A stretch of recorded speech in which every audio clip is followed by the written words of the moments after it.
Salut tout le monde, c'est Jiffy, content de vous retrouver aujourd'hui pour une... Quoi? Qu'est-ce qu'il y a? Ça, cette tronche là? Ah, bon bah direct, premier sondage. Petit 1, je suis fan de la série Punisher, donc j'ai voulu tester un peu de bagarre. Petit 2, j'ai joué au foot dans la semaine, j'ai voulu mettre une tête, l'adversaire a mis son crampon en opposition. Quelle est la bonne solution? À vous de jouer les gars. Content de vous retrouver aujourd'hui pour un nouvel épisode de Cop or Drop. Effectivement, les résultats ont été super positifs sur le premier épisode. On va même essayer de faire ça de façon hebdomadaire, bon, à voir selon les sorties, mais bon, ne vous inquiétez pas, vous allez retrouver ce programme très souvent. Pour ceux qui viennent d'arriver, je rappelle très vite fait le concept de l'émission. C'est très simple, je vous présente des sneakers qui vont sortir. Je vous dis si je cope ou si je drop. Mais le petit truc en plus, c'est que je demande aussi votre avis, donc pour avoir un avis plus global, par l'intermédiaire de fiches sondage juste ici, là, le petit i. Vous cliquez, vous me dites si vous copez, si vous droppez, comme ça la semaine prochaine on revient sur le résultat, on verra si on est d'accord ou pas. Vu qu'on attaque l'épisode 2, on va revenir logiquement sur le résultat de l'épisode 1 grâce à vos votes. Pour la React Element 87, eh ben figurez-vous que vous copez mais que à 54%, je m'attendais à un chiffre beaucoup plus élevé. La Air Max 2 Lite, bon bah là pas de débat, c'est un drop à 73%. Pour la Diadora Paris, là je suis assez surpris, on est sur un drop à 71%. Pour le coup très limité et tout, mais peut-être pas assez de hype autour de cette paire. Ou peut-être vous la trouvez juste moche, hein, c'est fort possible. Pour la Ultra Boost 19, là aussi pas de débat, gros drop, 68%. Et pour terminer, le meilleur pour la fin, la Air Monarch Martin Rose a été droppée à 90%. Bon, ça me rassure, je ne suis pas tout seul sur ce coup-là. Voilà pour le résultat de la semaine dernière, on enchaîne direct avec les sorties à venir. On attaque cette semaine avec du super lourd. Vous savez peut-être que le 3 février 2019 se disputera le Super Bowl. Alors pour ceux qui ne savent pas, le Super Bowl, c'est la finale de la saison NFL de football américain. Cette année, c'est donc Adidas qui s'y colle en collaboration avec Bape pour nous sortir une collection capsule pour le Super Bowl complètement ouf. Alors, c'est constitué de pas mal de choses. On a déjà une paire, j'ai mes petites notes, d'Ultra Boost en coloris camouflage, mais également aussi en noir et gris.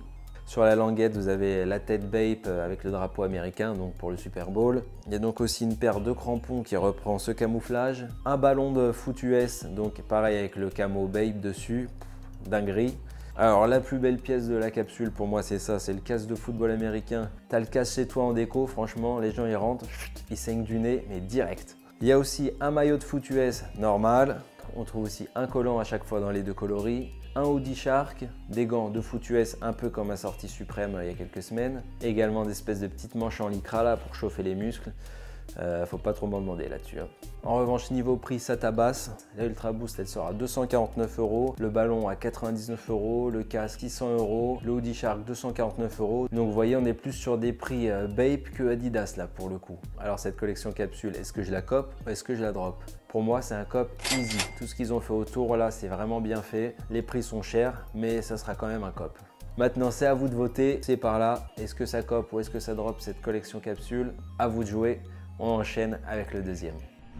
Pour la deuxième sortie, on part du côté de chez Nike, plus particulièrement de chez Jordan Brand, avec encore un gros event aux États-Unis pour le mois de février. Franchement, là-bas, c'est blindé. On vient de parler du Super Bowl. Cette fois, on va parler du All-Star Game. Le All-Star Game aura lieu le 17 février à Charlotte. L'occasion pour Jordan Brand de nous sortir une Jordan 1 UNC, donc au coloris Caroline du Nord, très connu, très iconique chez Jordan, mais en patent laser, donc en cuir verni. Franchement, superbe paire. A priori, le seul hic, c'est que j'ai vu des infos qui diraient que c'est une paire exclusive femme. Bon, après, on sait que les pointures femmes, ça va jusqu'au 44. Pour ceux qui font 45 et plus, à mon avis, les gars, ça sent pas bon. La sortie est prévue soit le 2 février, soit le 14. J'ai vu des infos un peu divergentes, donc je sais pas, mais c'est avant le All-Star Game. Et elle sortira au prix de 160 €, donc prix normal pour une Jordan 1. Alors, est-ce que je cope ou est-ce que je drop? Vu ce que j'ai dit, vous vous doutez bien que je cope. À vous de voter maintenant. Est-ce que cette Jordan 1 UNC All-Star Game vous plaît? Vous copez ou vous droppez?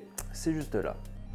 Numéro 3, on va parler d'Adidas avec une nouvelle silhouette qui vient de nous sortir le 26 janvier au prix de 120 €. C'est en fait une silhouette inspirée d'un modèle de 1994 qui s'appelait la Lexicon pour le coup. Là, ils l'ont un peu modernisé en enlevant 2-3 lettres. Nous donne la LXCon, donc c'est à peu près la même chaussure mais vraiment modernisée. Semelle à diprène, le dessus est en genre de mèche. Je pense pas que ça soit du prime knit. Il y a 3 grosses bandes contrastées. Il y a 2 coloris pour l'instant, blanc et bleu marine. Et également un truc un peu plus vintage avec green, semelle un peu jaunie, les bandes violettes, les lacets rouges. Là, on est vraiment dans un coloris très rétro. On a aperçu la paire au pied de Jonah Hill au début. La paire est plutôt balèze, je l'ai tenue en main. La semelle aussi est grosse, genre Running That Shoes. Après, je pense qu'il va y avoir beaucoup de coloris à venir, donc c'est une GR. J'ai vu une noire et blanche qui est très sympa aussi avec la semelle gomme. Bref, c'est une paire rétro de leur catalogue qu'ils ont su moderniser comme avec la Night Jogger. Après, moi, la paire, je la trouve bien, mais sans plus. Donc pour moi, ça sera un drop. Pour vous, la LX-Con, c'est bon ou c'est pas bon?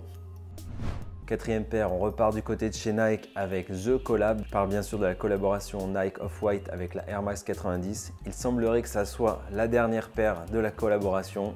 The 10, où on en est à The 35 plutôt. Deux Air Max 90, une Black Con et une Desert Or pour le nom des coloris. Alors moi, je suis pas du tout Air Max 90 à la base, c'est vraiment pas une silhouette que j'aime. Est-ce que je me suis fait mindfucker par la hype? C'est possible malheureusement. Moi, ma préférée dans le pack, c'est clairement la beige. Donc des coloris un peu caramel, beige, marron. Gros swoosh orange. Le petit rectangle de plastique, au lieu d'être orange, il est turquoise. Le zip tie bleu, bon ça, si je l'ai, je le tèche direct, rien à foutre. Comme d'hab, les inscriptions Off-White à l'intérieur de la chaussure, plusieurs paires de lacets. Franchement, c'est du classique par rapport à la Collab The 10, rien de spectaculaire. Mais je trouve que le résultat est vraiment bien fait au niveau des matériaux. Il redonne, je trouve, un nouveau souffle à la paire. Ce pack de Air Max 90 sortira le 7 février au prix de 160 €. Pour moi, la Desert Or, ça sera un cop. Franchement, je la trouve mortelle. La paire noire et blanche, ça sera un drop. C'est à vous. Enfin, pour terminer ce deuxième épisode de Copper Drop, on va s'attaquer à la grosse sortie Nike de février avec un truc qui nous tease depuis très longtemps, la Air Max 720. Elle sortira donc le vendredi 1er février au prix de 190 €. Gros retail pour une grosse paire. La bulle est juste monstrueuse. Ils ont repris un peu ce qu'ils ont fait l'année dernière avec la 270 où il y avait juste la grosse bulle à l'arrière et là ils l'ont prolongée sur toute la longueur de la chaussure. Ça c'est le premier coloris qui s'appellera Northern Lights. Northern Lights. Bon, il est dur à dire celui-là. Bleu-violet un peu type aurore boréale. J'aime bien la semelle justement, très balèze, très stylée. Le dessus ressemble un peu à une Air Max 97 je trouve dans l'esprit, avec des matériaux un peu brillants, la futuriste, perforée. En revanche, j'aime pas du tout l'espèce de forme là en triangle qu'ils ont mis au-dessus du swoosh. Je trouve que ça dénature la paire. Va falloir essayer bien sûr pour voir si c'est vraiment révolutionnaire au niveau du confort. En tout cas au niveau du look, moi j'aime pas trop. Bon, je pense qu'ils ont déjà annoncé, ça c'est le premier coloris, mais il va y en avoir des milliers à mon avis. On a même vu déjà pendant la Fashion Week des collaborations sur cette paire avec Undercover par exemple. On va en bouffer de la 720 cette année. Pour moi la décision est assez simple, ce sera un drop.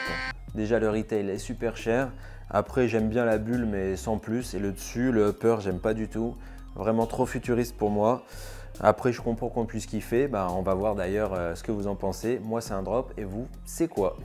Voilà pour cette sélection de fin janvier, début février. J'espère qu'elle vous a plu, on va voir ça dans les sondages. Donc n'oubliez pas de voter, on reviendra sur les résultats la semaine prochaine. Si tu as kiffé comme d'habitude, tu likes, tu t'abonnes, tu partages. Tu peux aussi t'abonner à mon Instagram byjiffy, c'est facile. Moi je te dis à la semaine prochaine pour une nouvelle vidéo. Yeah!